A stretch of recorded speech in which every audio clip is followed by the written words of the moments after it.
오늘 우리에게 주신 하나님의 말씀 사무엘하 7장 4절부터 11절까지의 말씀을 우리 한 절씩 교독하겠습니다.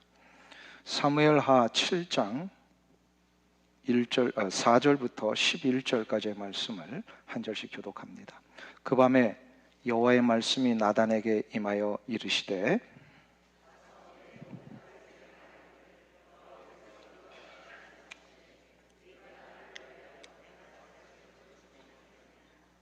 내가 이스라엘 자손을 애굽에서 인도하여 내던 날부터 오늘까지 집에 살지 아니하고 장막과 성막 안에서 다녔나니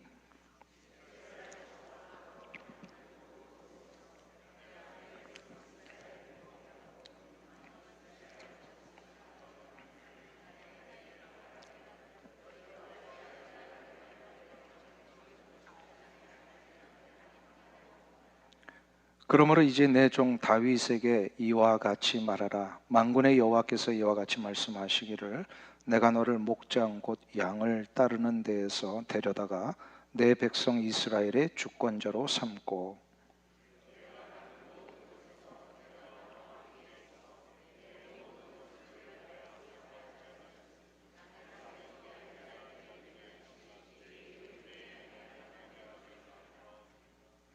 내가 또 내 백성 이스라엘을 위하여 한 곳을 정하여 그를 심고 그를 거주하게 하고 다시 옮기지 못하게 하며 악한 종류로 전과 같이 그들을 해하지 못하게 하여 전에 내가 사사에게 명령하여 내 백성 이스라엘을 다스리던 때와 같이 아니하게 하고 너를 모든 원수에게서 벗어나 편히 쉬게 하리라. 여호와가 또 내게 이르노니 여호와가 너를 위하여 집을 짓고. 아멘. 오늘 우리에게 주신 하나님 말씀입니다. 우리 앞뒤 좌우에 계신 분들과 성도의 교제를 좀 함께 나누겠습니다. 서로를 향해서 한번 축복하시고요, 주님의 이름으로 환영해 주시길 바랍니다. 네, 그래요. 네, 조금 더 반갑게 좀 인사해 주세요. 오늘은 조금 인사가 썰렁했습니다. 네, 괜찮으시면 허그도 해주시고 손도 잡아주시고 정말 오랜만에 우리가 만났는데 정말 진정으로 이것이 영적인 한 가족인 줄로 믿습니다. 지난주에 우리는 하나님을 다윗이 어떻게 기쁘시게 해드렸는가를 살펴보았습니다. 다윗 자기 자신은 백향목 궁궐에 편안하게 거주하고 있었는데 정작 하나님의 법궤는 초라한 장막 안에 방치되어 있는 것을 다윗이 너무 안타깝게 여겼다 그랬죠. 그래서 성전을 건축하고 싶었습니다. 하나님은 다윗의 이 마음을 기쁘게 여기셨습니다. 귀한 마음 아닙니까? 하나님을 먼저 귀하게 여겨드리고 하나님이 가장 높임을 받으시는 일을 위해서 성전을 아름답게 건축하고 싶었다. 이것이 하나님이 기쁘게 다윗의 마음을 받으신 상황이었습니다. 그러나 오늘 본문에 의하면 하나님은 다윗의 이 성전 건축을 하고자 하는 마음은 받으셨는데 끝내 성전 건축을 허락하지는 않으셨다라는 거예요. 오늘 본문에 의하면 종종 사람들이 그래서 이 본문을 잘못 표면적으로만 읽고 오해해서 봐라, 하나님은 성전 건축 원치 않으신다, 이렇게 이 본문을 이렇게 활용하시는 분이 가끔 있었어요, 우리 교회 바깥에서. 그러나 오늘 본문은 성전 건축을 거절하신 것을 가르쳐 주려고 하는 본문이 아닙니다. 이 본문은 사무엘하 6장과 오늘 읽은 이 7장 사이에는 많은 시간의 간격이 있었습니다. 다윗은 6장에 의하면은요, 하나님의 법궤가 저 멀리 그냥 정착하지 못하고 여러 군데 옮겨 다니는 걸 안타깝게 여기고 자기의 성 다윗성으로 하나님의 법궤를 옮겨오고 그것이 너무나도 기뻐서 춤까지 췄잖아요. 아시죠? 춤을 추다가 누구의 핀잔을 받았어요? 예, 자기의 아내의 핀잔을 미갈에 받았죠. 그 미갈이 이거 하나님 앞에 아주 그냥 대통 혼나잖아요. 하나님의 법궤가 옮겨오는 걸 너무나도 기뻐했던 다윗이 맞다는 거예요. 맞다는 거예요. 미갈이 그 하나님 앞에 회초리 맞고 결국은 하나님 앞에 그냥 큰 벌을 받잖아요. 이 정도로 그래서 그 사이에 이제 법궤가 옮겨오고 자기의 궁궐을 아름답게 짓고 모든 것이 이제 안정이 됐을 때에 다윗이 이제 나단 선지자에게 자기의 마음을 토로했죠. 내가 하나님의 전 건축하고 싶습니다. 나단 선지자에게 너무 귀한 것을 알고 그대로 하라고 권면을 합니다. 근데 그날 밤에 하나님이 나단 선지자에게 나타나셔서 다윗의 계획을 막으시고 아주 중요한 말씀을 전하십니다. 그 내용이 오늘 읽은 4절부터 뒤에 읽지 않은 17절까지의 내용인데요, 이것은 단순히 성전 건축 문제를 해라 말라 하는 그 차원의 말씀이 아니에요.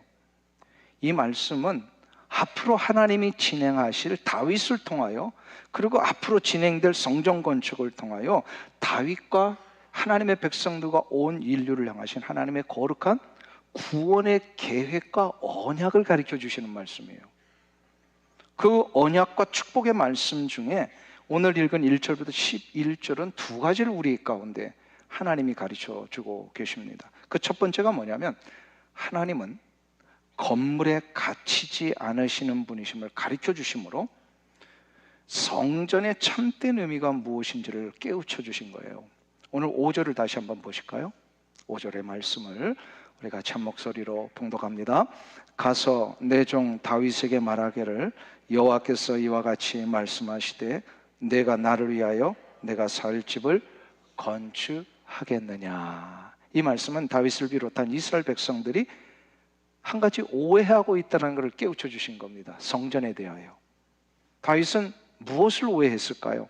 다윗의 그 표현을 이렇게 우리가 정리할 수 있죠. 자신은 백향목 궁궐에 거하고 있는데 하나님은 허름한 휘장 가운데 계시는구나, 이렇게 생각을 했다는 거예요. 이 생각 맞아요, 틀려요? 틀립니다. 이게 오해인데요, 성전이 무엇인지를 몰라서 그런 거예요. 성전이 뭐죠? 성전 건물은 하나님이 그 안에만 사시는 건물이 아닙니다.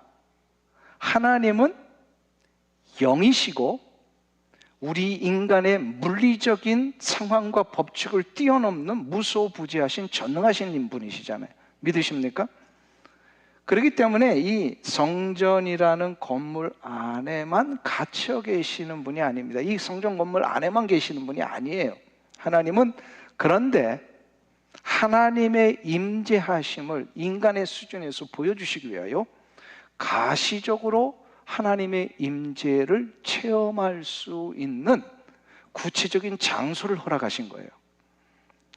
하도 사람들이 하나님이 영이시기 때문에 눈에 보이지 않는다고 하나님의 존재하심이나 하나님의 임재하심을 자꾸 의심하고 믿지를 못하니까 인간의 수준에서, 인간의 인지 능력의 수준에서 하나님이 지금 우리와 함께 임재하고 계시다라고 하는 것을 가시적으로 보여주시기 위하여 성전이라고 하는 건물을 허락하신 거예요. 그러니까 딱 들어가면요, 평소에는 아무 생각 없다가도 성전에 들어가면 이거 하나님이 계시는 곳이지, 이렇게 우리 수준에서라도 이거를 깨닫게 해 주시기 위하여 성전 건물을 주셨다라는 거예요. 근데 구약 백성들도 마찬가지였어요. 그래서 그 성전에 임하면, 물론 이제 제사장들만 그 성소와 지성소에 들어갔지만 마당이라도 들어가면은요, 저 안에 법궤가 있는 걸 알잖아요. 그러면서 이곳은 하나님이 임재하시는 곳이구나 라고 하는 것을 깨닫게 하셨어요. 다시 말해서 하나님이 임재하심을 보여주는 상징적인 건물이지 그 안에만 하나님이 갇혀 계시는 분이 아니십니다. 여기까지 정리되셨어요? 예. 아직 정리 안 되신 분들은 제가 설교 처음부터 이제 다시 그러니까 이런 거 이해가 안 될 때는 제일 좋은 방법이 뭐예요? 그냥 외우는 겁니다. 하나님은 성전이라고 하는 건물에 갇혀 계시는 분이 아니십니다. 역시 우리 할렐루야 찬양대는 하산하셔도 될 것 같아요. 예.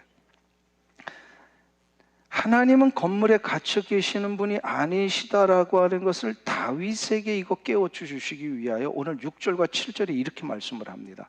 우리 함께 다시 보실까요?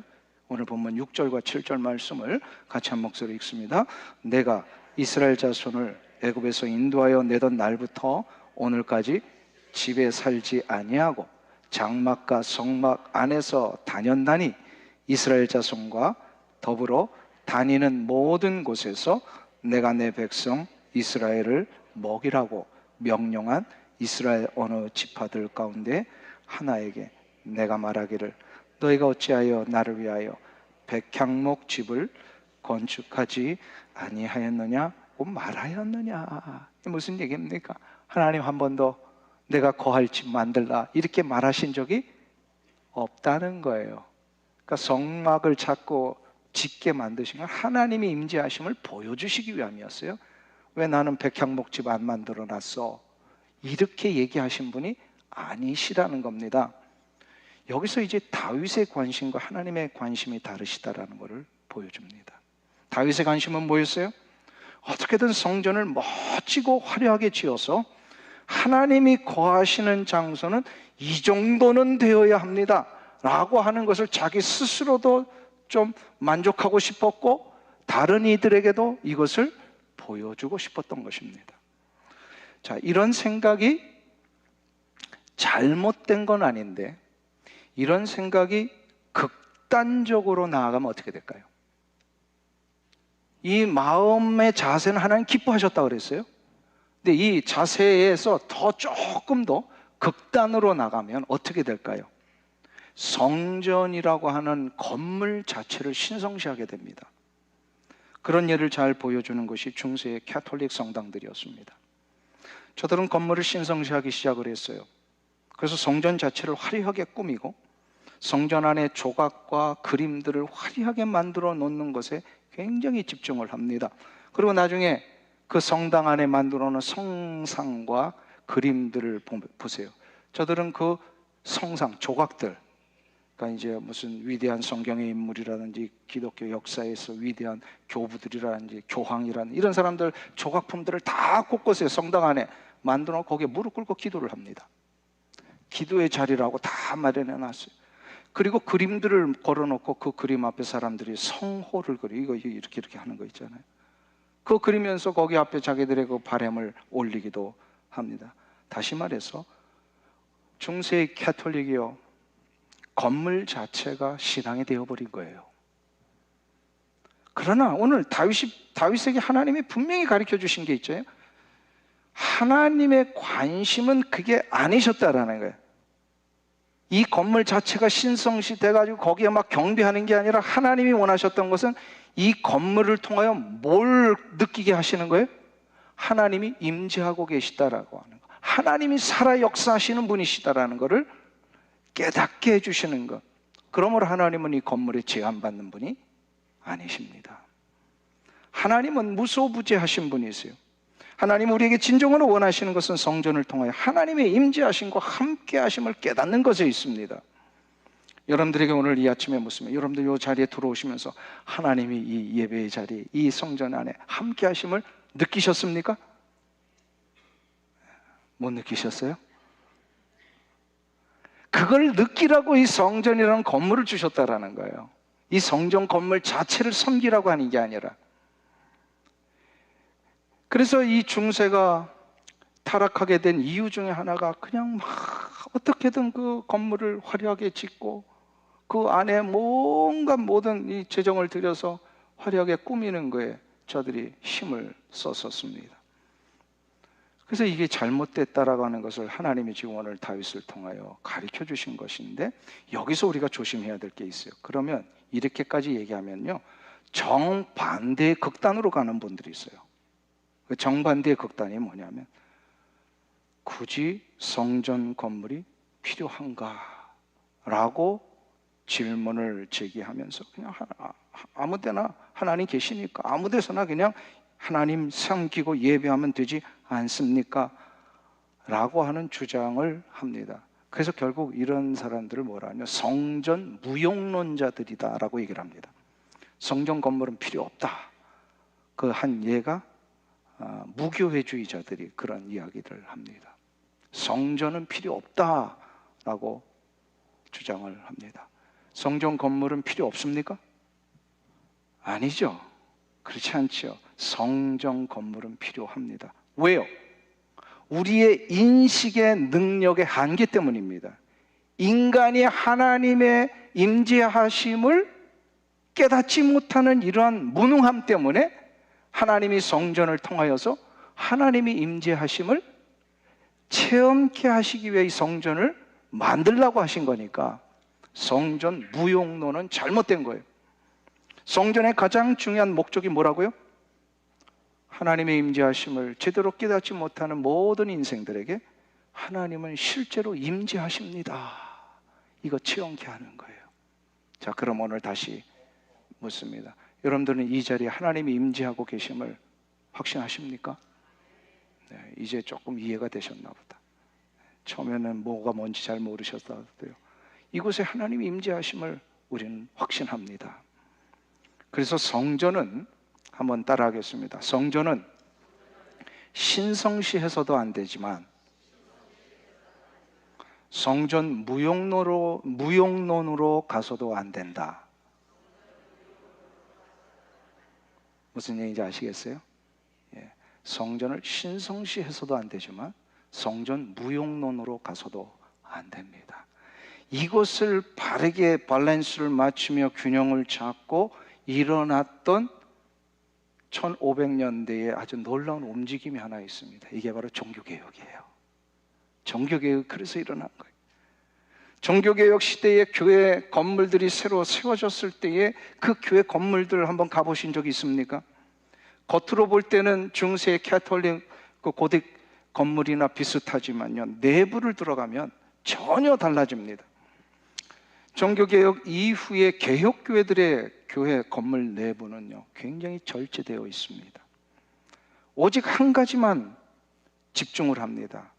하나님의 임재하심을 체험할 수 있는 한 가지만 보여줍니다. 그게 바로 말씀의 강단입니다. 말씀은 곧 하나님의 임재하심의 실제적인 역사잖아요.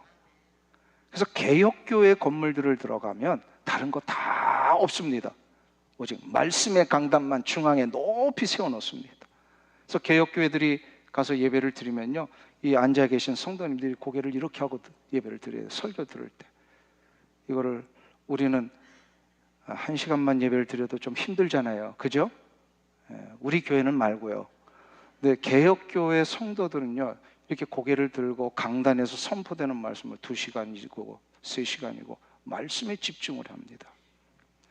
그래서 개혁교회인지 캐톨릭 성당인지 유럽에 혹시 여행을 가실 때 한번 건물을 들어가 보세요. 그 안에 엄청나게 성상들이 있고 조각품이 있고 그림들이 있고 화려하다. 그건 무조건 다 캐톨릭이에요. 그러나 들어갔는데 모든 것이 다 절제되어 있고 장식이 없고 가운데 높은 곳에 설교단이 세워져 있다? 아, 이거는 개혁교회입니다. 개혁교회는 다른 것 집중하는 게 아니라 하나님의 임재의 상징이요 실제 역사인 말씀만을 강조합니다. 자, 그러면은 오늘 좀 이렇게 우리 건물을 좀 한번 돌아보세요. 우리 교회 건물은 개혁교회 건물입니까? 아니면 중세 캐톨릭 건물입니까? 딱 보세요. 뭐 성상이 있어요? 뭐가 있어요? 없잖아요. 우리 강대상에 지금 깨끗하잖아요. 뭐만 해요? 말씀단만 세워져 있는 겁니다. 이게 개혁교회 아주 중요한 원칙이에요. 말씀의 단에만 집중을 하는 겁니다. 정리하면 하나님은 건물 안에 갇혀 계시는 분이 아니십니다. 그러면서도 하나님은 하나님의 임재하심을 보여주시기 위하여 가시적이고 상징적인 장소로서의 성전의 건물을 원하고 계십니다. 하나님은 다윗에게 이것을 놓치지 않기를 원하셨어요. 그래서 다윗에게는 화려한 건물을 허락하지 않으셨지만 솔로몬에게는 성전 건물을 허락하신 겁니다. 그러면 두 번째로 오늘 본문에서 가르쳐 주시는 아주 중요한 내용이 하나 더 있습니다. 그것은 하나님은 우리의 인생의 집을 직접 지어주시는 신실하신 하나님이심을 가르쳐주고 계십니다. 이것을 다윗에게 가르쳐 주셨고 우리 이 말씀을 읽는 성도들에게도 동일하게 가르쳐주고 계십니다. 8절과 9절의 말씀을 우리 함께 봉독하겠습니다. 그러므로 이제 내 종 다윗에게 이와 같이 말하라. 만군의 여호와께서 이와 같이 말씀하시기를 내가 너를 목장 곧 양을 따르는 데에서 데려다가 내 백성 이스라엘의 주권자로 삼고 내가 가는 모든 곳에서 내가 너와 함께 있어 내 모든 원수를 내 앞에서 멸하였은즉 땅에서 위대한 자들의 이름같이 내 이름을 위대하게 만들어 주리라. 지금 다윗이 하나님을 위해 성전 건축하겠다고 요청을 하고 하나님 앞에 드리는데 하나님은 아니야, 내가 너의 집을 지어줄게, 그 얘기를 지금 하고 계시는 거예요. 이것은 무슨 얘기냐면요, 우리가 무엇인가를 하고자 하는 그 마음을 받으셨을 때 하나님은 더 놀라운 것으로 우리의 삶을 책임지고 인도하신다는 뜻이에요. 근데 이것을 그냥 일시적으로 하시는 게 아니라 하나님의 언약에 기초하셔서 하신다는 거예요. 하나님은 한번 하신 약속은 반드시 지키십니다. 이것을 다윗에게 알려주시기 위하여서 다윗의 과거 인생 속에 하나님이 그를 어떻게 인도해 내셨는지를 다시 리마인드 시켜주십니다. 다윗아, 너 목동 시절에 양이나 치던 그 시절에 어느 누구도 너에게 관심을 두지 않았던 그 시절에 내가 너를 콕 집어서 불러내어 왕으로 삼지 않았느냐? 이걸 지금 얘기를 하시는 거예요. 그리고 너가 왕이 된 이후에 아무것도 없고 힘도 없고 군사력도 없는 너를 가는 곳곳마다 전쟁에서 이기게 해주신 분이 하나님이시라는 거예요. 하나님이 그의 인생에 개입하시니까 그의 영토가 이스라엘 역사 속에 가장 많은 영토를 확보하게 하셨고 가장 많은 군사력을 갖게 하셨고 가장 많은 재와 부를 얻게 하셨습니다. 가는 곳마다 하나님이 적들을 물리쳐 주셨기에 이게 가능했다라는 거예요. 이거를 가르쳐 주시는 것이 왜 중요합니까? 나를 이렇게 인도하신 하나님께서 앞으로도 이렇게 인도하신다라는 뜻이에요. 그래서 나를 하나님이 어떻게 인도해 주셨는지를 우리가 잊지 않고 기억하는 게 너무 중요한 신앙생활이에요. 믿으십니까? 우리가 이민자로 처음 와서 미국 땅에 정착해서 여기까지 올 때까지 하나님이 나를 어떻게 인도해 주신, 이거 잊지 않아야 된다는 거예요. 이거 잊지 않으면 어떻게 하신다는 거예요? 앞으로 하나님이 이렇게 동일하게 인도하신다는 거예요. 믿으세요? 다윗에게 이걸 가르쳐 주셨어요. 이것을 알고 하나님 바라보며 내 인생 앞으로도 하나님이 동일하게 인도하실 것을 믿습니다. 신실하신 하나님이심을 믿습니다. 이거를 믿는 게 신앙생활이고요, 이게 복된 삶이에요. 그래서 후반부에서 하나님이 이런 약속하시잖아요. 땅의 위대한 이름같이, 땅의 위대한 자들의 이름과 같이, 9절 후반부에 보시면 내 이름을 위대하게 만들어주리라. 한번 따라하겠습니다. 땅에서 위대한 자들의 이름같이 내 이름을 위대하게 만들어주리라. 이게 지금 다윗에게 주신 말씀이에요. 여러분에게 주시는 말씀으로 받으시길 축원합니다. 아멘. 이게 여러분에게 주시는 말씀. 이름을 위대하게 만들어 주시겠다. 이거는 내가 사는 달 동안 나의 삶의 수준과 힘과 능력을 하나님 높여주신다는 거예요. 내 이름 때문에 하나님 드러나시고 하나님 영광 받으시고, 내 이름 석자 때문에 하나님을 알지 못했던 많은 이들이 하나님 만나고 하나님의 놀라운 생명의 공동체로 돌아오는 역사가 일어나게 된다는 거예요. 너의 이름을 위대하게 만들어 주리라. 아멘. 나의 이름 석자 때문에 하나님 만나는 일들이 막 다른 사람에게 일어납니다. 반대로 일어나면 어떻게 될까요? 내 이름 석자 때문에 하나님 만났던 사람도 에이, 이렇게 되면 이거 얼마나 안타까운 상황입니까? 나의 이름 때문에 내 옆에 있는 자, 내 앞에 있는 자들이 하나님을 만나는 역사가 일어나야 되잖아요. 믿으십니까? 근데 이거는 나의 능력 때문에 되는 게 아니라는 거예요. 하나님이 그렇게 해주신다는 거예요. 뭘 보시고? 하나님을 기쁘시게 되는 그 마음 보시고, 내가 너 마음 받았다, 이제 내가 너의 이름을 위대하게 만들어 주리라. 믿으십니까? 한마디로 내가 가는 곳보다 하나님의 살아계심을 보여주는 선한 영향력을 끼치는 인생 되게 해주시는 거, 이거 누가 하신다고요? 하나님이 해주신다는 거예요. 그리고 하나님이 여기서 끝나지 않으시고 10절과 11절에서 이렇게 말씀하십니다. 너의 남은 생애를 내가 책임지리라. 너의 남은 생애를 내가 책임지리라. 이게 10절, 11절이에요. 우리 같이 한 목소리로 10절, 11절 말씀 같이 봉독하겠습니다. 내가 또 내 백성 이스라엘을 위하여 한 곳을 정하여 그를 심고 그를 거주하게 하고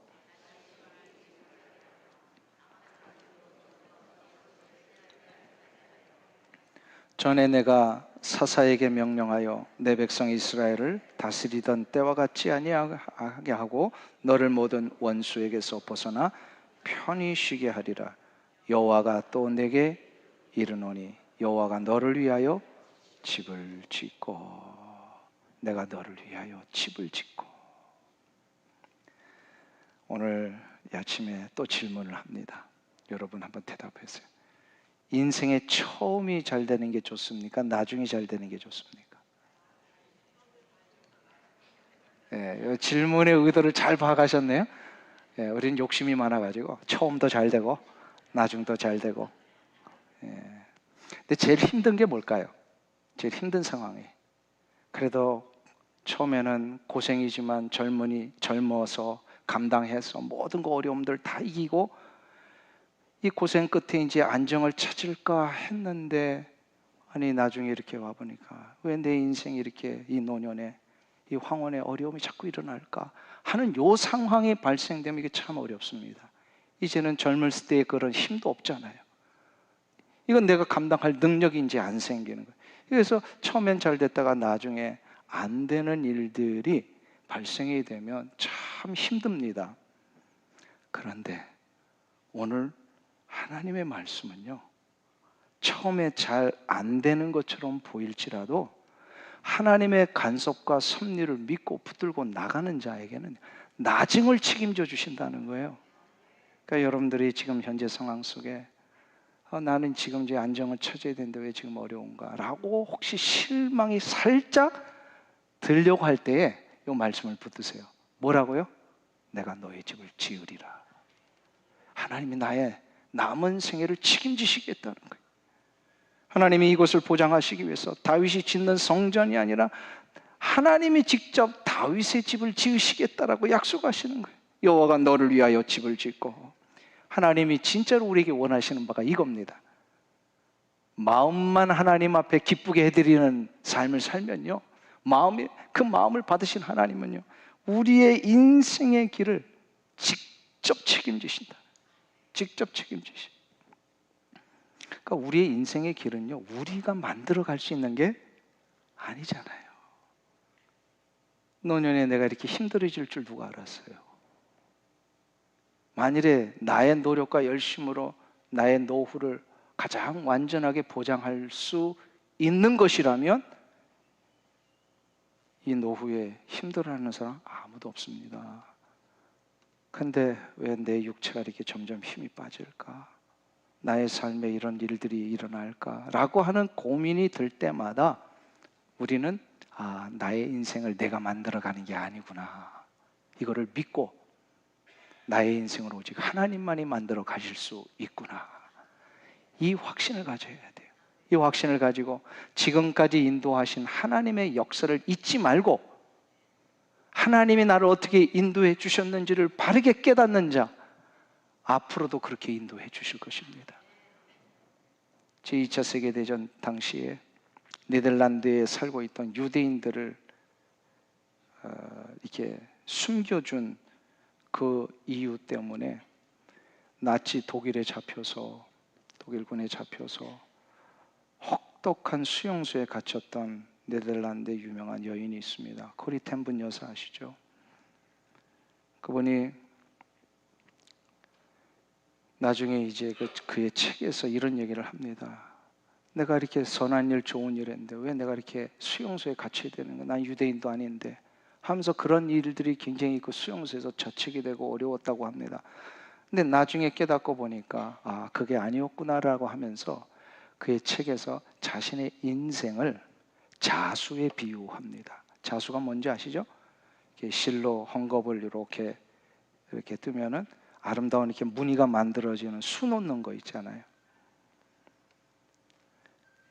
코리 텐 분 여사가 우리의 인생은 자수의 비유를 했는데, 우리가 이 땅에서 보는 모든 삶은 자수의 뒷면과 같아서 온갖 고난의 슬픔과 실패의 실들이 엉켜 있는 것처럼 보일 때가 있더라는 겁니다.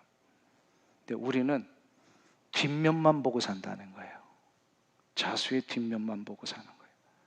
그러나 완전한 우리 인생의 직조공 되신 전능하신 하나님은 우리의 자수의 앞면만 보고 이끌어 가신다는 거예요. 인생의 처음에는 내 삶이 꼬이는 것 같고 엉망인 것 같아도 하나님은 그 엉키고 설켜 있는 실조차도 완벽하게 엮어내셔서 마침내 아름답고 눈부신 걸작품으로 만들어내신다는 겁니다. 이제 코리 텐 분 여사가 나중에 책 속에서 그 이야기를 한 거예요. 되돌아보니 독일군 나치의 수용소에 갇혔을 때는 엉키고 설킨 인생 같았던 거예요. 나중에 되돌아보니까 하나님이 지금 나를 이렇게 사용하시려고 엮어 가신 거구나. 이게 바로 우리의 결론입니다. 내 손으로 내 인생에 엉킨 실타래를 풀고 집을 지으려 하는 것은 참으로 어리석은 일입니다. 내 인생을 가장 아름답게 지어주시는 신실하신 하나님께 모든 것을 맡기고 믿고, 우리는 뒷면밖에 못 보지만 앞면을 보고 가시는 하나님의 역사가 얼마나 놀라운 결론으로 우리를 이끌어 가실 것을 기대하며 나아갈 때 우리는 승리합니다. 사도 바울이 로마서 8장 28절에서 그 이야기를 하신 거 아니에요. 하나님을 우리가 알거니와 하나님을 사랑하는 자 곧 그의 뜻대로 부르심을 입은 자들에게는 모든 것이 합력하여 선을 이루느니라. 모든 것이 합력하여 선을 이룬다라고 하는 것은 나중에 보니까 자수의 앞면을 보니까 아름답고 눈부신 인생의 모습으로 우리가 서게 되더라는 거예요. 믿으십니까? 사랑하는 성도님 여러분, 지금 엉킨 실타래처럼 내 삶이 이렇다고 해서 너무 낙심하지 마세요. 하나님은 여러분을 지금도 이끌고 가십니다. 꼭 믿으시고요. 앞으로 지금까지 인도해 주신 하나님이 있어 앞으로 나의 삶도 인도해 주실 것을 믿고 끝까지 걸어가시는 여러분들 되시길 주 이름으로 축원합니다. 기도하겠습니다. 우리가 알거니와 하나님을 사랑하는 자 곧 그의 뜻대로 부르심을 입은 자들에게는 모든 것이 합력하여 선을 이루느니라. 우리의 지나온 모든 얽힌 시간들까지도 하나님은 합력하여 마침내 가장 아름다운 선으로 이루어 주시는 분이심을 믿습니다. 우리는 실타래의 뒷면만 볼 수밖에 없지만 하나님은 우리의 인생의 앞면을 언제나 보고 이끌어 가시는 하나님이심을 믿사오니 나를 완벽하게 인도하시는 신실한 하나님을 믿고 붙들며 나아가는 우리의 성도들 다 되게 하여 주시옵소서. 예수님의 이름으로 기도하옵나이다. 아멘.